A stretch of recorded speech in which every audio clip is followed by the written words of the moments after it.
The gentleman you're going to about to hear from is considered by some to be the most important director alive. He's never created a single film that is compromised, shameful, made for pragmatic reasons, or uninteresting.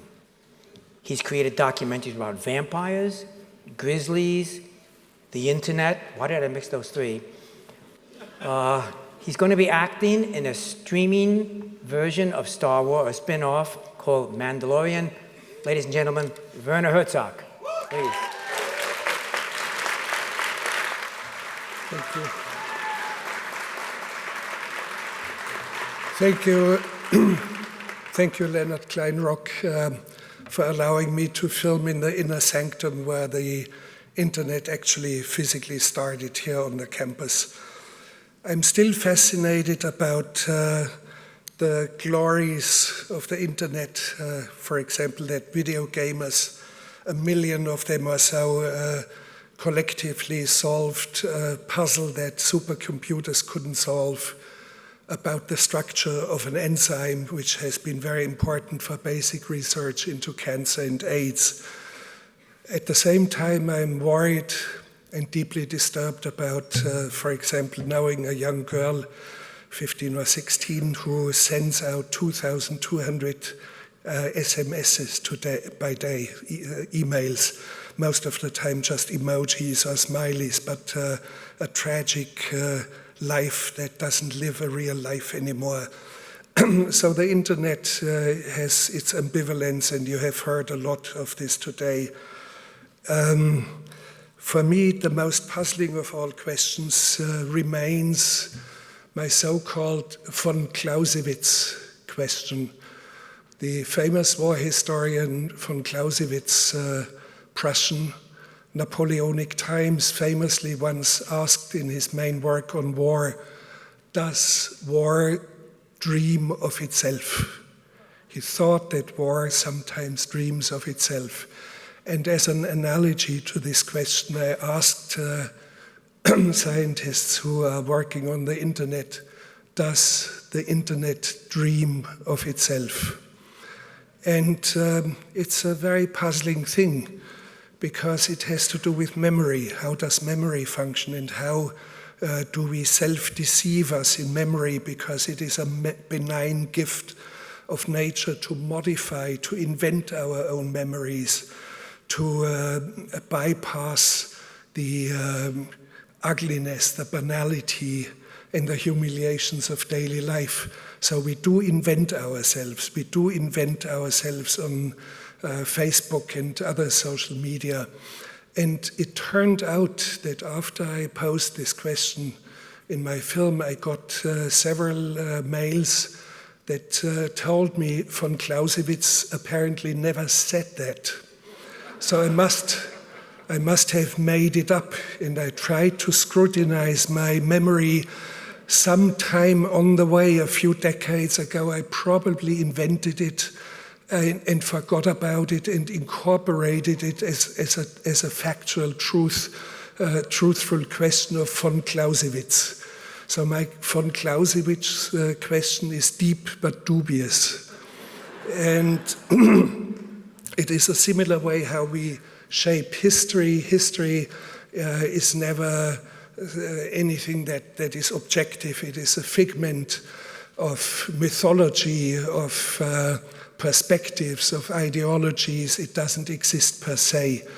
And I'm asking myself, how do we live with our memories? Of course, we shape our memories, but at the same time, on the internet, we are presenting ourselves, and there's a collective memory of us, of our stupidities, of our embarrassing moments, of our black face moments that we want to delete and we can't. So there's something very strange going on, and it has kept my fascination. The question is, how do we reconcile our memories, shifting memories, and the memory stick? And I have two strange experiences lately. One has to do with a film I shot in Japan very recently about a company family romance.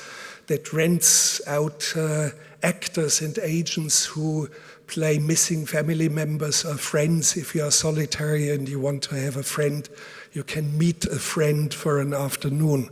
It has done very good to the people who do these things. But there's a very strange thing that happened. Japanese television made a film on the man who founded this company and has 1,400 actors that he sends out.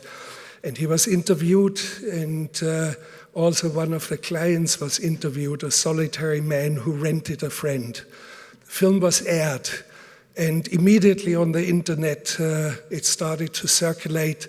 This witness is actually not a witness, but also an employee of Family Romance, an imposter. And NHK, the television, had to apologize in public and in print. And now comes the interesting part.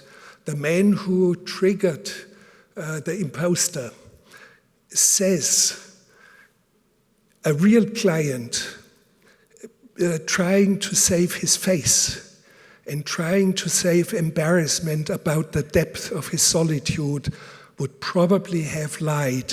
However, my imposter, who has done this job 200 times, tells you the truth. So the imposter is the one who tells the truth.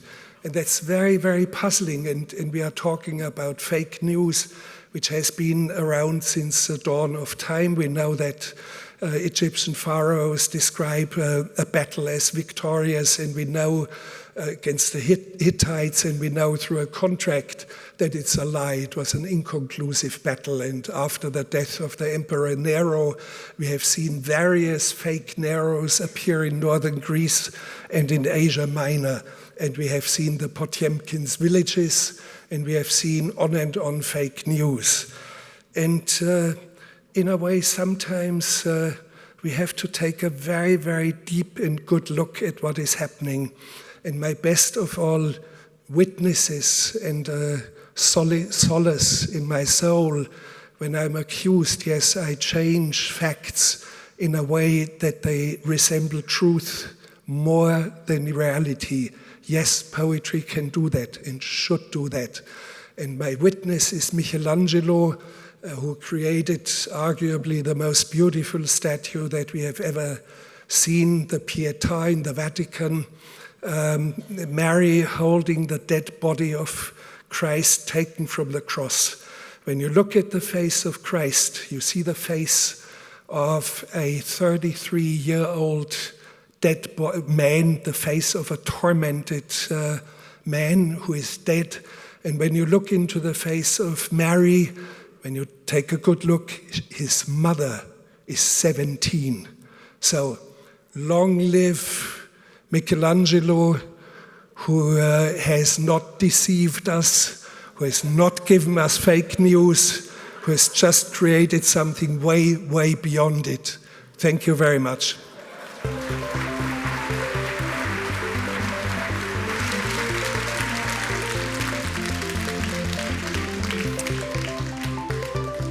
Wonderful surprise, thank you.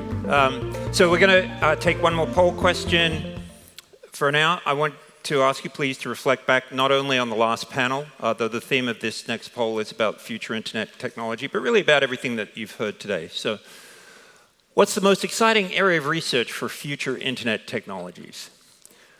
The human-computer interface question, I think, relates a lot to that brain interface we were talking about, as opposed to although that could be the neurotechnology one. So I guess we'll just group those together later. Nobody's very excited about security, but yet we talked so much about it today. All right, so we're going to take another video. Please feel free to continue.